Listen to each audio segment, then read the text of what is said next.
Welcome back to Coates in Conversation. I'm your host, Kendrick Coates.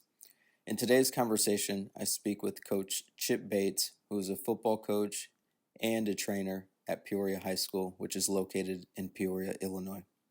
From Coach Bates, I learned about the impact of gun violence on high school athletes' mental health and how his teams generally lose one athlete per year to gun violence. I hope you enjoy this conversation as much as I did, and don't forget to like and subscribe.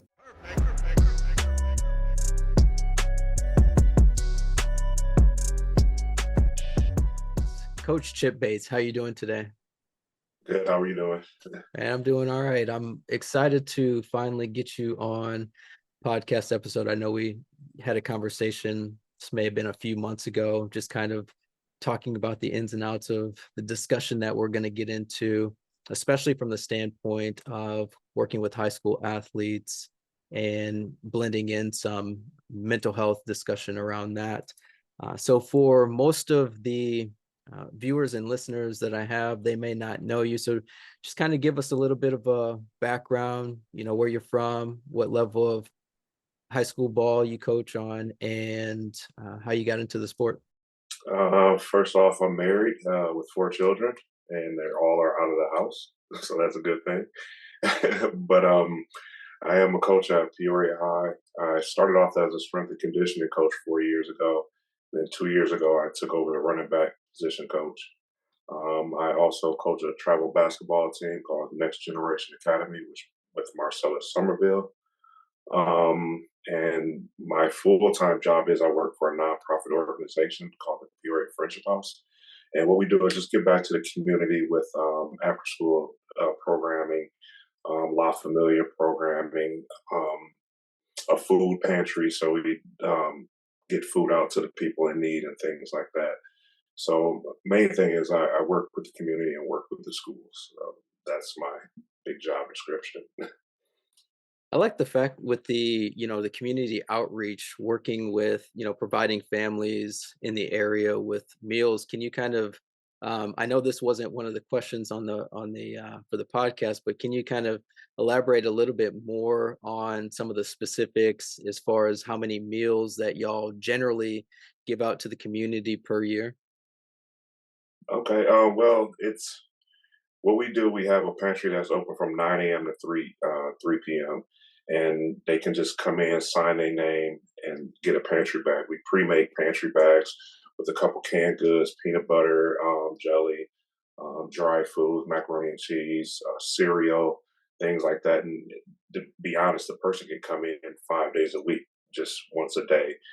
So we provide about we have about 75 people come in almost a day. I mean, it varies depending on the weather.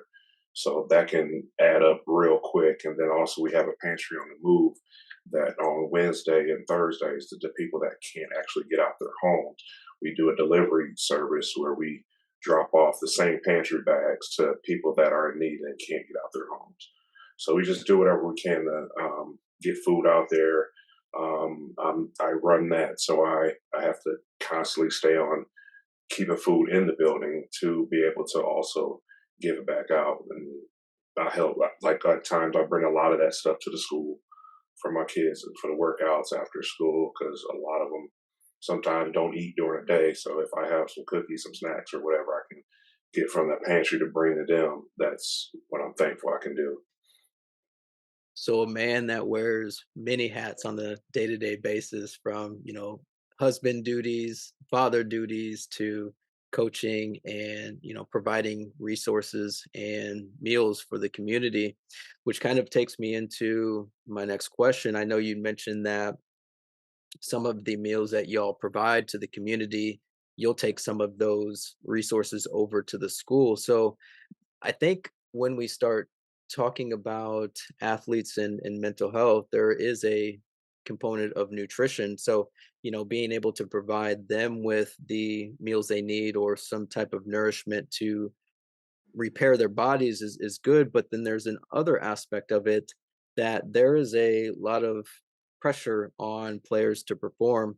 I'm curious to know, how do you prioritize mental health and well being within your team, especially considering the stressors that many of these young athletes face on and off the field? And the main thing is just being an open book with them, trying to understand that they're comfortable and they can talk to us about anything, regardless of if it's football or the weight room. It could be a classroom, it could be at home, it could be in the streets, it could be a girlfriend. It's just building that bond with them, meeting them halfway to where we're not being pushy or where we push them back, but also being open enough to where they feel comfortable enough to actually speak to us about certain things. And it just comes with building a bond with them. I, since I run the weight room, that's where my easiest way to build a bond with a lot of the kids is talking mess with them or playing with them or outlifting them and things like that, joking with them and bringing that into life at the same time. Just say, hey, I've been doing this. I'll be 46 in April, and I've been doing this my whole life. You know what I mean? So if you're doing this at 16 years old, just think about time you get 40 and still be able to do these things. It'll get you a long way in life, and you want to be there for your kids, your grandkids, or whatever it is. So it's just a longevity of life. And that's what I try to promote with them in the weight room.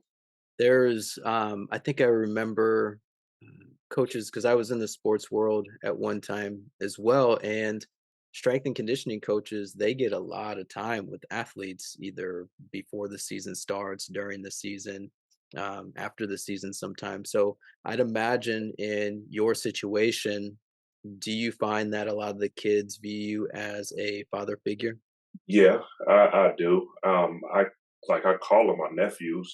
Is that's how I speak to them. And we even as a coaching staff, we tell the guys, "Hey, we love you." You know what I mean? Like tomorrow's not promised, so we love you guys. You know what I mean? If you don't hear from somebody else, and we're also trying to break that barrier, like we're men, but at the same time, we can humble ourselves to be like, "Hey, man, I love you, man. How you doing today?" Things like that. That's what I enjoy doing is just being comfortable with them. And sometimes even just with separating the weight room from the playing field is just totally different. So they sort of look at me as a coach, but not as the coach on the field. So they sort of some things they might say to me, they might not say to another coach. It's just that familiarity that they do and I have with them is saying I'm just like y'all. I was just like you guys. So whatever you done or heard or going through, you can't tell me I haven't heard it already. Like I said, I have 4 kids, been married over 21 years. It's just like we've been there, done that, and seen it all. So like little things, like I have cookouts for them. They come over my house. Hang out in the backyard. I have a pool. I'll cook for you guys, and also like I'll try to make videos of the guys working out and put them on Instagram and Facebook, and just to put shout outs for them, not for me, but for them. So they appreciate that a little bit of things that I do for them. It's not for me. It's to, get them. It's for them basically.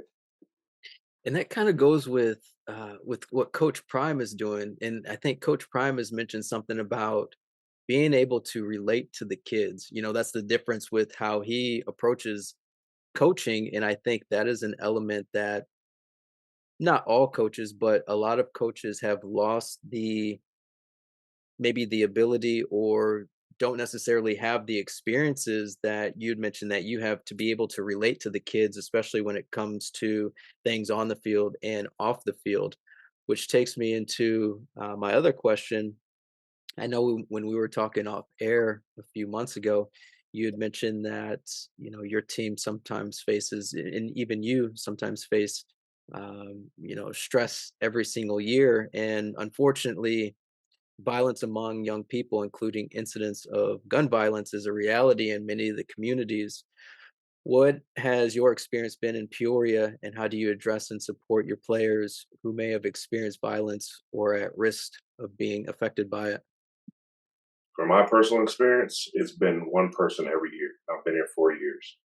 And what I've noticed is what we do, we just try to keep all our players under our wings, no matter what, like staying on top of them. What are you doing? Where you been? I ain't seen you in 2 days. Where you at? We reach out, things like that. Like constantly keeping some kind of connection or some little bit of structure with them as far as them going to school, coming to the weight room, go to practice. go to work or whatever it is and go home.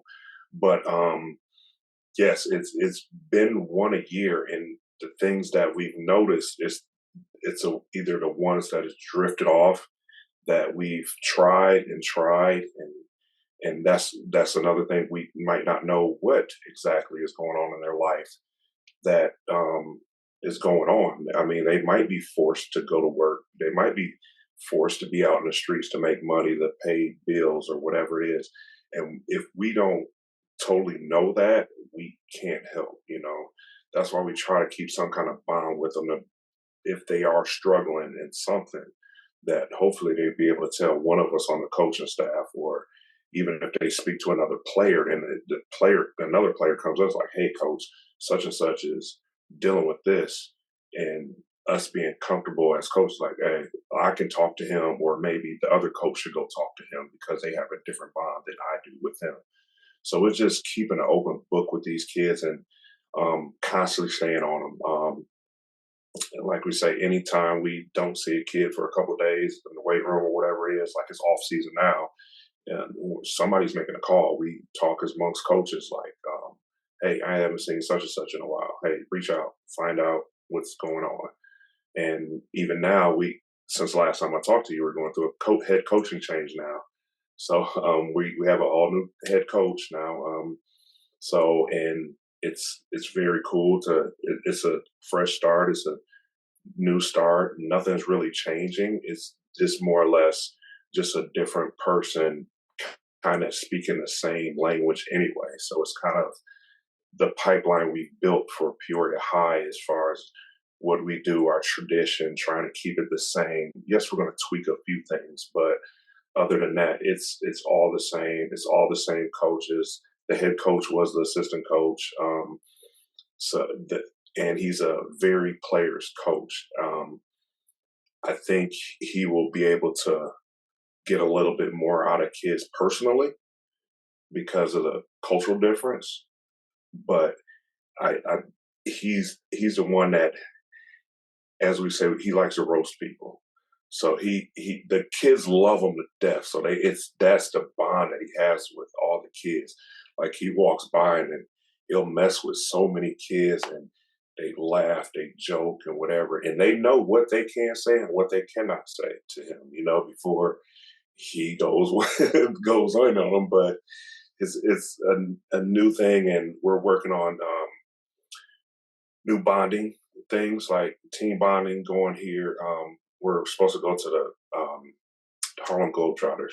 I think that was an event that was coming up that we were supposed to take the team to, something outside of football, kickball, softball. There's other ideas we're coming up with, new plans to keep a good bond on these kids and reach them different ways than just football.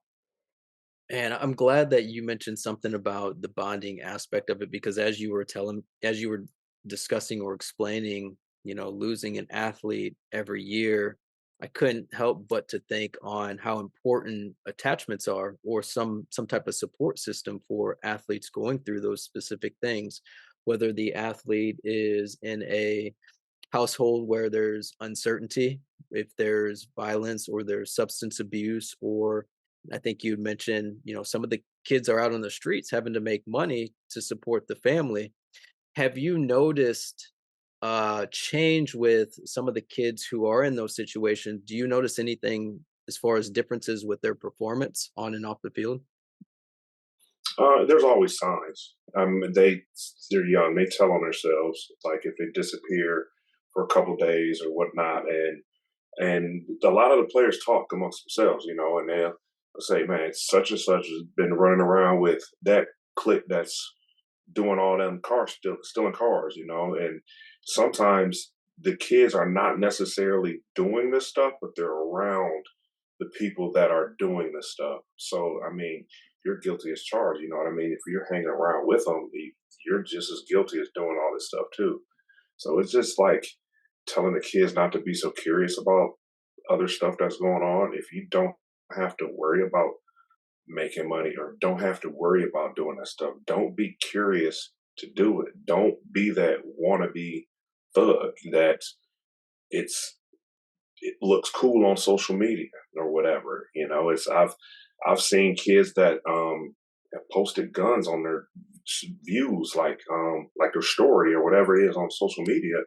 And I came to them like, dude, you can't be doing that. You like that's, and they'll be like, all right, I'm sorry, coach. You know, like they know exactly what I'm talking about. Like I try to when I hit them with that angle because some coaches have it, some don't, and they respect it. Like I'm not finna sit here and bad talk you or say whatever because really I don't know what you're walking home to. You know, you might need that to walk home, but but don't flaunt it. Like don't there's it's tough. Like I said, it's just trying to have that open mind with them where they communicate with us, talk to us, and like if we lose a kid, it's like one of mine too. So it's like every time it's happened, it's I haven't known these kids for that long, but it still hurts. Like it's I know these kids are hurting when things like that happen. So it's tough. It's very tough. So we just never know what's going on outside of what we can control. And that's man, I couldn't imagine being in a position where, you're in a position where many of these young men look up to you. And then, I'm sure there's been situations where you come to school the next day and it's like, hey, such and such, he passed away, gun violence. And it's one of those feelings I'd imagine that it's just like kind of kicks you in the stomach. It's just like, dang, I just talked to him the other day. Or hey, we just had a conversation about this, that, and the other, and he's gone. But I think the other piece that I want to highlight is I don't think that a lot of coaches that aren't in those type of environments understand, and you alluded to it, that some of these kids think that they need a piece to walk home to feel safe and to feel protected because they don't know what they're walking into. When you have those conversations about, not posting the guns on social media and or having conversations with them just around guns in general, do they ever tell you like, "Hey, coach, I can't get rid of this," or "Hey, coach, like I need this to protect myself"? I've had a conversation actually that was at the Peoria Friendship House. A kid that had a BB gun in his bag that looked real, and some other kid said, "Hey, such and such got a gun in his bag." We flipped out and went and pulled the kid to the side, grabbed the bag, found it, and he was like, "I need this." Like he broke down crying. Like it was tough. Like we didn't. He was like, "Man, I'm scared when I go home." He gets bullied. There's a couple of guys that's messing with him every time he walks home. So he started carrying that, and I'm like that opened up my eyes to a lot. Like once again, it was like, oh, that sucks for that kid. Like I feel for him. It's nothing like your home is your safe place. It's supposed to be like just to get home to your safe place. He definitely, and this kid was maybe in the eighth grade. Like he wasn't even in high school yet. So that's another thing I like about the Peoria Friendship House because our after school program is up to eighth grade, and a lot of those eighth graders in that district are going to the Peoria High. So I'm starting to catch kids around fifth, sixth grade now, and then they're coming in as a freshman, and now they sort of know what to expect from me. So I like the pipeline of where I'm working at and at the school at the same time that helps me build once again another bond with the kids as far as that open relationship and communication, like what's going on. Hey, do you need me to drop you off at home? You know what I mean? Just tell me that. Like if I have to drive you home every day, I will if I have to. But I don't want a kid ever feeling like they have to do that to walk home. And like I said, the kid broke down, and I felt for him, and he was mad and upset. But I'm like, dude, there's that's at the same time it's a BB gun. They have real guns. You know what I mean? Mhm. Like you can pull that out, and if they actually shoot you, I mean, I said you're better off without it.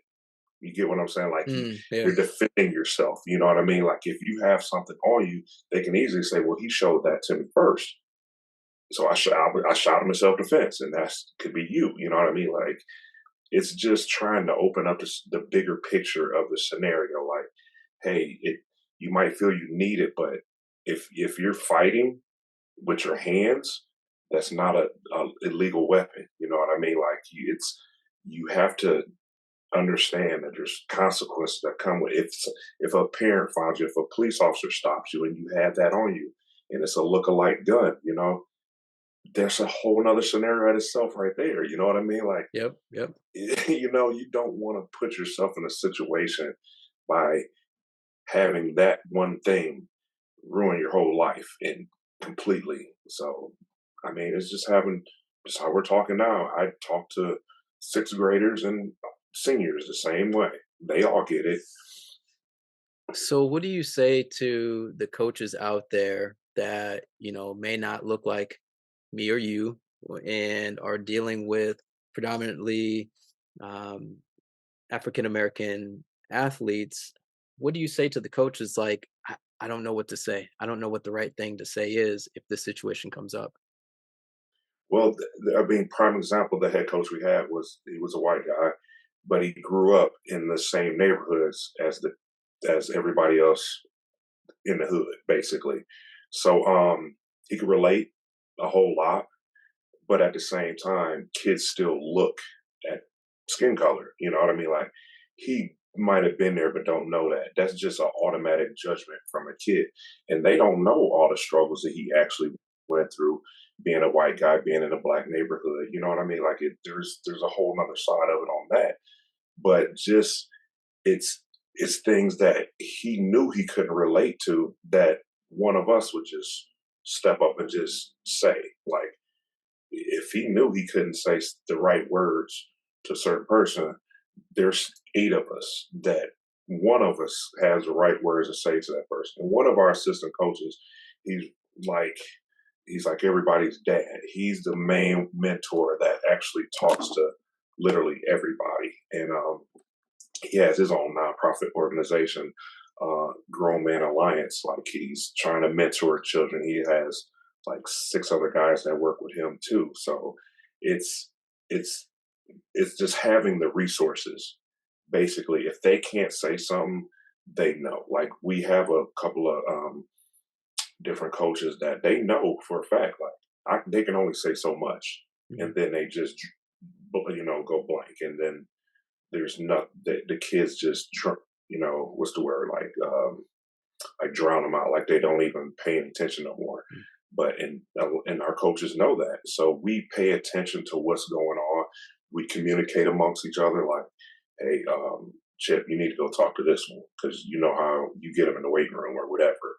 And one of the other white coaches, so he can talk to the kids almost a little bit better than one of the other black coaches because he's not yelling at them. It's coming from a different perspective. So it's it's just finding that balance and finding with whoever's in your staff, because usually football teams have about 10 coaches. There's one that has to be able to relate to all of them, and also with all the coaches, just keeping that open door amongst all the coaches with all the players, like, hey, we all are a team, we're here to help you. He can say the different words to you than I can, but I'm here to help you, and it's just keeping that open door. That's what we focus on. And I think that's where it becomes important having a diverse coaching staff because, Coach Joe Schmo may not have the right words for, athlete number one or athlete number two. But then there's six other guys, like you said, that hey, this coach may be able to put it into words that connects with the athlete right then and there. And or maybe that coach is looked more at as a father figure for that specific athlete. And I think the other thing too is, and I think this is a good point to mention this. This is where the conversation of mental health becomes so important as well, because a lot of coaches may not be equipped with, how to say the right thing, what resources to give to the athletes. So, are there specific things that you as an individual coach, trainer, and or coaching staff, do you all talk about with the athletes regarding mental health or mental health services? Actually, like I said, with the new coaching staff, we're really working on that, like different. avenues now, like looking at other resources outside of the schools.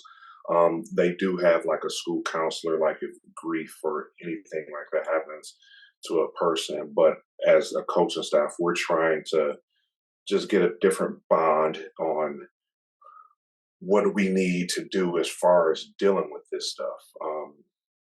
And then just constantly being aware of our athletes also. Like if we have 50 something kids, we have to keep our eyes on 50 something kids no matter what. We have to keep our eyes on it. And we know when we do that, we're pretty successful as far as there's usually, like we said, there's usually one that drifts off a couple, and that's through discipline and pushing the kids.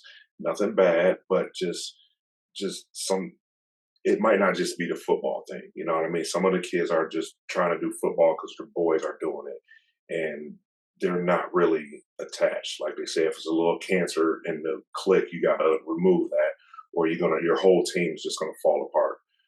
Last year we had a kid like that that was great athlete, but he was just doing too much and stealing, and people knew it was him. And was like, dude, like we just can't keep you around. You know what I mean? We love you. That's why we have to push back and say, hey, you have to figure this out on your own.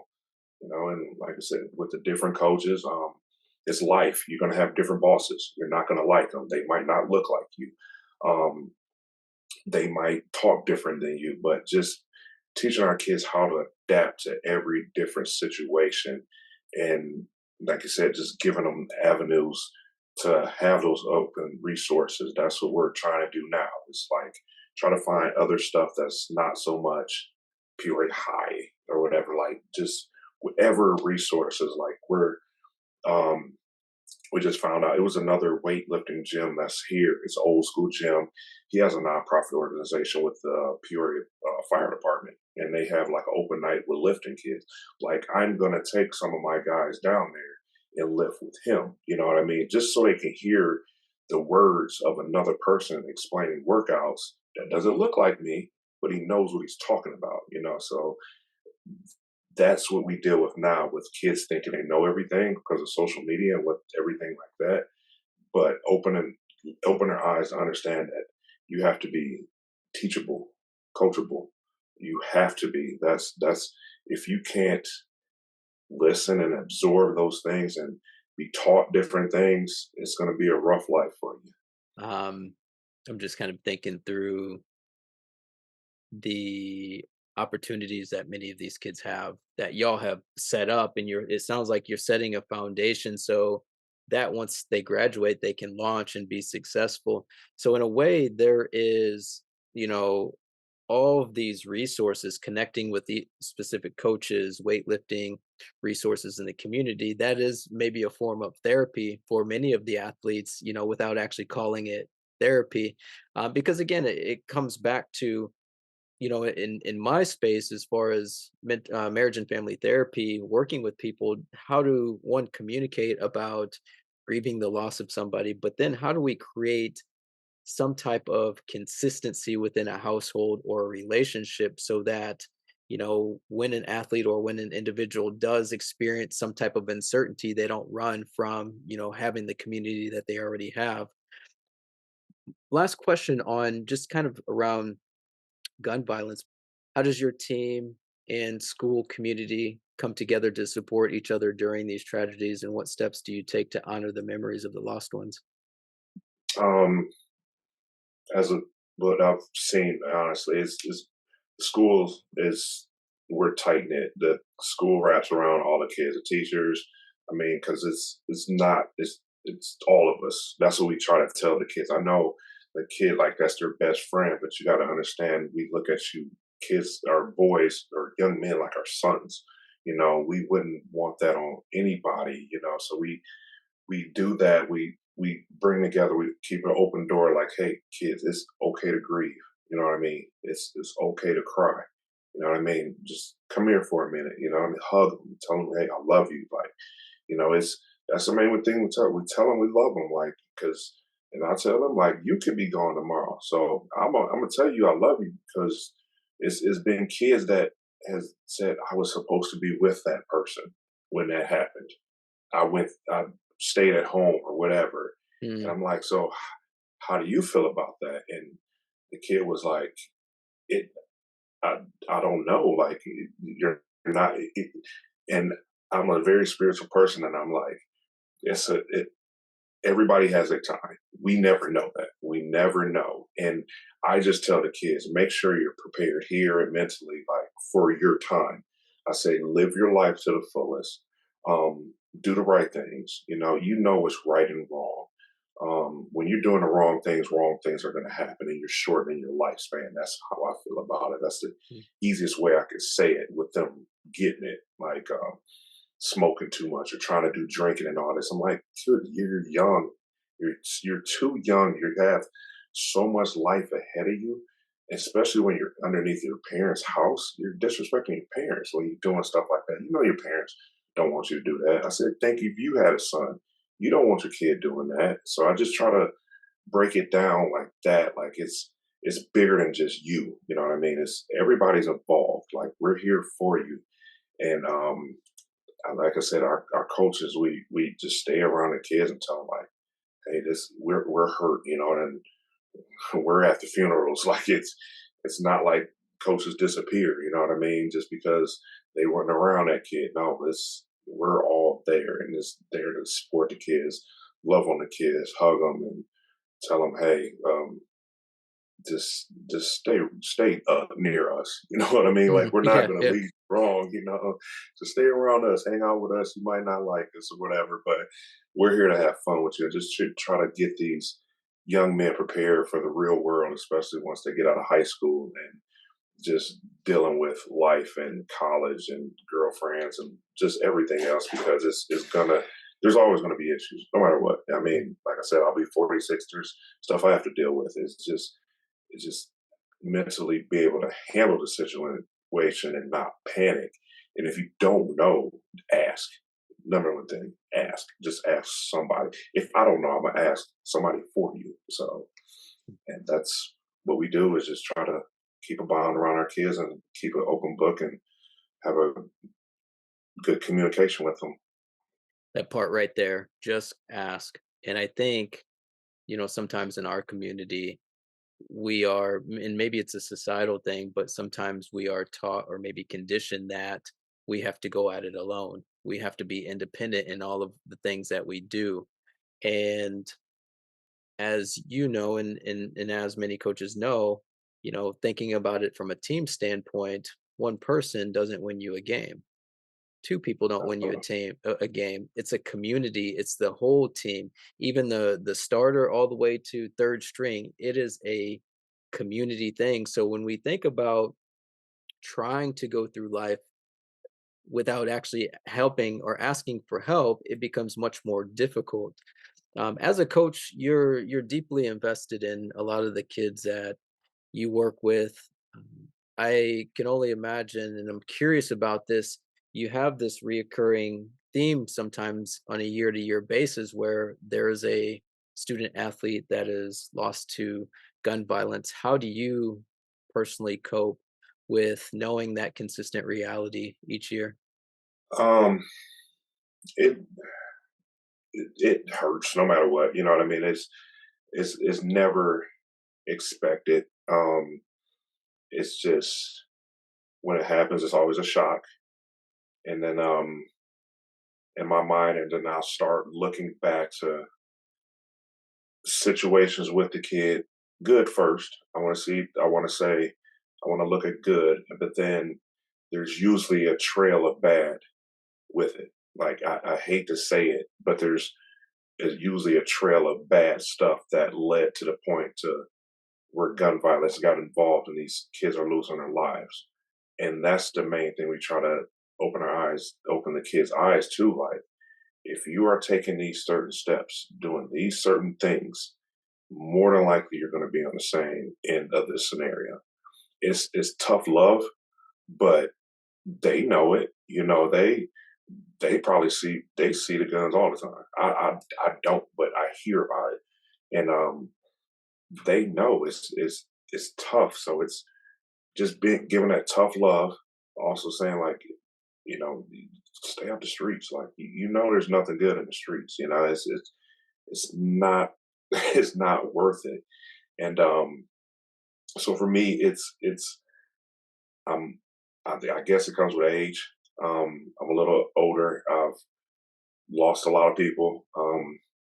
I think when I lost my mom, it'll be 12 years ago. I mean, to actually see that, deal with it, be there, watch her take her last breath, open my eyes up to life and death in general. Just as far as like when you see a person breathing healthy 2 weeks later, and then to watch that person take their last breath. Mhm. And it was like, I have nothing to worry about in my mind, like it, because I never know when it's going to be my turn. So it's like, I have to do everything day by day to make sure is it right?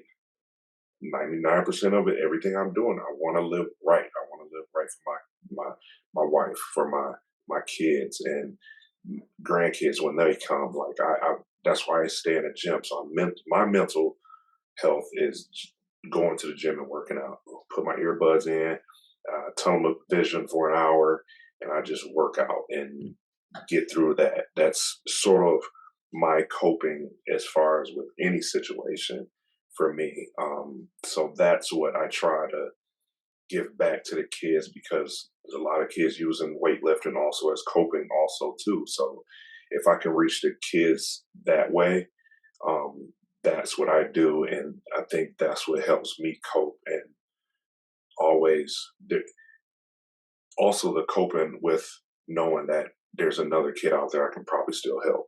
You know, I might have lost one, but there's still 100 kids right in front of me I can still work with. So it's understanding that life comes and goes, and I that's my way of coping. I get it. You know, it's Mhm. I just never know. So I pray to God that I'm good and try to treat people right, and that's all I can do. So leading by example, and a lot of athletes, a lot of people have used, fitness or weightlifting, exercise as a form of healing. So hearing you be able to implement things within your own life so that you can implement it to other kids is healthy. And I always say you can't take someone somewhere where you've never been. And Mhm. that's real because if you haven't gone through these experiences yourself, it may be a little bit harder for you to connect with the athletes and give them different ways to help them through some of these tough situations. What keeps you motivated after these years, all these years of being in athletics? What keeps you motivated? You only live once. That's my motivation. Mm, So my goal is to just help as many kids and people as possible until it's my time to go. I mean, it's an everyday process. Like I said, it's starting from the friendship house when I'm there during the day to working with kids there, giving them my all, and to just being in the school and doing it. I always said I wanted to train. I did a lot of other jobs until I'm in the position that I'm in now, and I love it. I mean, it's way more rewarding. I'm more happier. It can be stressful, but it's not a lie because kids, that's just what they do. But at the same time, being comfortable knowing that's just what they do. You know what I mean? And trying to reach and find those different angles to just relate with the kids. And uh, like I said, my kids, my youngest just turned 20, so I'm not far off of the age group. And when I got here, two of my kids were already at the same high school, the opposite high school that we competed against. So it was a joke. Like it was like, "Why you got your son over there at the other school? We gonna beat him?" And I'm like, "Well, beat him then." And then I say, they would say like, "So who are you rooting for?" I'm like, I'm with y'all, but I'm rooting for my son. I hope he tackle you and put you on your butt. You know what I mean? Like it was a so that was the immediate bond and really helped me like to get in touch with these kids because for one, I was outrunning half the team. I'm outlifting more than half the team, and then my son went to the other school and was competing against the guys, and they so it was a fun way of like getting here and getting involved with the school. But it just it's the fun and the competitive thing because I'm an athlete too. I'm very competitive. I'm going to compete with these kids as long as my body lets me compete with these kids. Um, so that's the joy of it, and knowing that I'm about to be 46 and I can do a lot of these things that these 16-year-old kids can do, and that's what motivates me every day and every day and every day. And it's say, Coach, you're old. I say, I don't care. I can still beat you, you know. So it's fun. It's a constant competition, and I just showed them like if I can do it, you can do it. Like there's no excuses. Like, and then I also have like other little workouts I do with. It'll be nothing but women, like at my job. I was like, hey, we got to do the booty workouts. Like I'll do them with you, you know, things like that, just to be able to relate because they're not going to do what I have my high school kids do. And they see it on social media and be like, ah, you're going to kill me. No, why would I kill you? You know what I mean? I want to get your body comfortable. I want you to be comfortable with your body, just doing things. Like that's the number one thing that I live for is teaching people like we get older, we lose bone density, we lose muscle mass, we lose flexibility. So if you lift weights, eat right, and stay flexible, I think you should be all right, you know, and Mm, that's the main thing I stress to people. And they're like, oh, I get it, I get it. And like, I wish I could do that. Don't compare yourself to me. I want you to do what you can do. Start with little things. And then it's the joy to see the results. Like when I look back at my phone of workouts of kids that couldn't lift something and now they're lifting it. I have another kid. It was a big light skin. He's about 6'4", 260, but he was a mess. 2 years until he well, it was a sophomore year. By his senior year, like I have a video of the 2 year process, and he's going to college and he's going to be starting next year as a sophomore. Like he's a dog. Like you wouldn't even know it was the same person, and it just came with consistent work. And that's the stuff that brings me joy is when I watch these kids do stuff that they knew that they thought they couldn't do, and I'm like, no, you can do it. Keep the confidence, and that's what brings me joy, and that's what makes me keep doing this every day. mm. It's a lot of power in that, being able to see kids go on to be successful, especially thinking back on where they came from, many of them where they came from. The final thing that I want to ask you for today's episode is if there were any high school athletes that have similar experiences as the ones that we discussed today, what do you want the takeaway to be from this episode? Um, just understand it's okay to talk to people. Um, don't think you're the only person going through it. Um, everybody's been through the same situation in a different way. So if that person can't help you, there's always somebody else. Um, don't be so sheltered. Like I said, it takes a village to raise a kid. You know, it just doesn't take one person. You can't grow up learning off of one person. You have to listen. You have to be coachable. You have to be teachable. You have to listen to this person, and this person, and then build your perspective of what it really is. Like, just always ask for help. If you don't know, ask. Ask. There's never a dumb question. I have kids, even in weight room, they'll say, "Hey, I think this is a dumb question." I'm like, no, it's not. Or they'll say, my favorite line as far as wording when coach is like, "Hey, I got a question," I say, "I got an answer."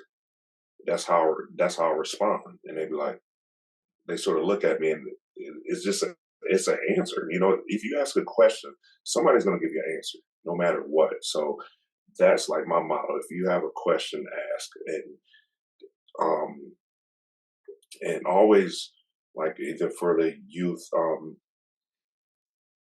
try to find someone that's first off like someone close to their age. Find someone your age. Like if it's a 15, 16-year-old person, try to find someone your age that might be going around dealing with the same things you are.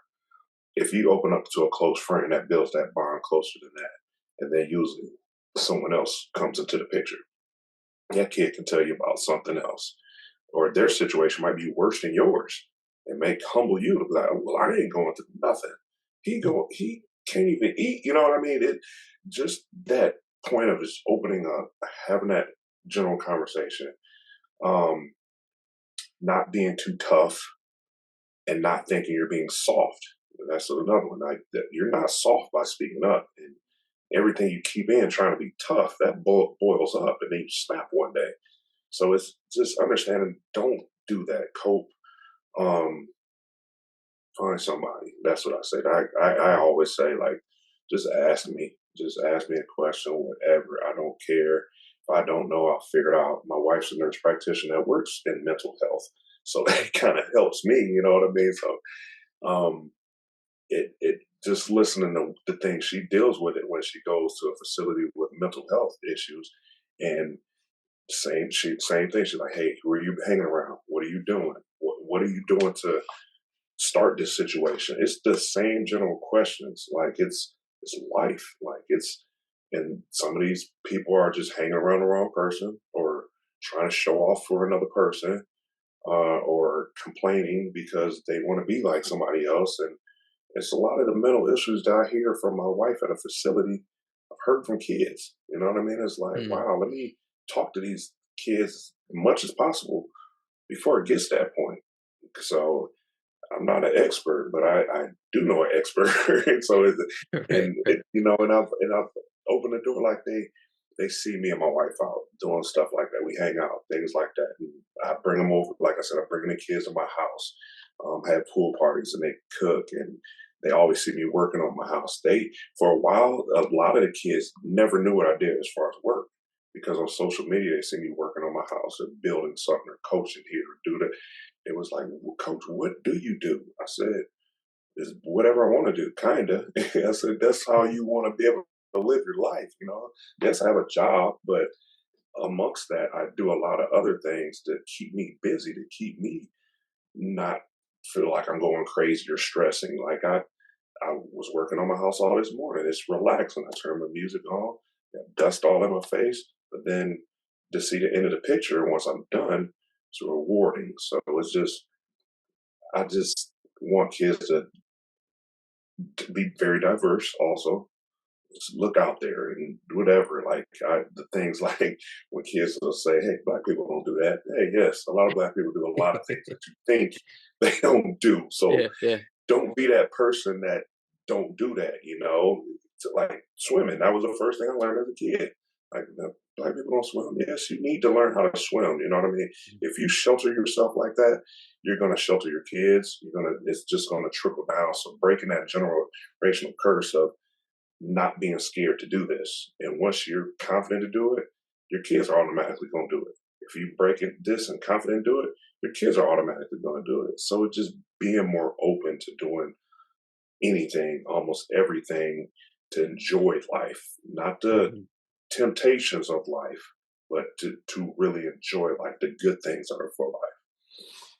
Man, there were a lot of gems in what you just said, and I wanna piggyback on, the what you just said is, black people don't do X, Y, and Z. One of the things as being a therapist and seeing how many of our people are a bit hesitant to seek out Speak mental health therapy. services. I If anybody has gotten this far in this episode, I will say it right now. Going to a therapist, and I'll say a culturally competent therapist, can be one of the biggest investments in your entire life. Being able to find healthy coping strategies, being able to improve relationships, being able to improve you as an individual. Mental health is, I think sometimes we think about it as, oh, uncle that was scratching his head at the cookout, man, he's crazy. He goes to a therapist. Hmm. It's not about that. Sometimes Uh-huh. it's just like, hey, I'm having trouble at practice focusing in a class, or I got in an argument with my coach, or this, that. There's so many different things. It's not the kind of stereotypical, the person scratching and rocking in a chair, Hmm. going to therapy services. Other people go to therapy service just as an outlet. Hmm. So I like everything that you just said, Coach, and I appreciate all the work that you are doing in your space, because this is a need for our community. having people that genuinely care for the development of young men, young black men, is something that I'm sure many of them will look back 20 years from now and they say, "Oh yeah, Coach Bates, man, remember that conversation we had in the weight room? Man, thank you. I appreciate that." So I'm gonna give you your flowers today and just say that I appreciate you being a leader, being somebody that young men can come to and talk to, being somebody that wants to help, wants to see other people grow. So I appreciate you diving into this conversation with me because I think there are many other coaches out there that experience these same things, but sometimes are lost or sometimes just don't know what to do. So, Coach Bates, I appreciate you being on Coats and Conversation today. Thank you. I appreciate it. It's my pleasure. And I want to thank you also for doing the things you're doing as far as getting that mental health out there also, just because, like you said, it's a stereotypical thing. Like, people are kind of scared of it. Like, you don't have to be crazy to take on mental health and deal with mental health. And like I said, I thank you also for doing what you're doing also too. Appreciate that, Coach. So if you are listening on Spotify, YouTube, or wherever you're listening to podcast episodes, or if you're watching on YouTube, drop a comment below. Let us know what you liked about this podcast episode. Be sure to like and subscribe to Coats in Conversation for future episodes like that. We definitely appreciate you tuning in to this week's podcast episode. Until next time, we'll chat soon. You can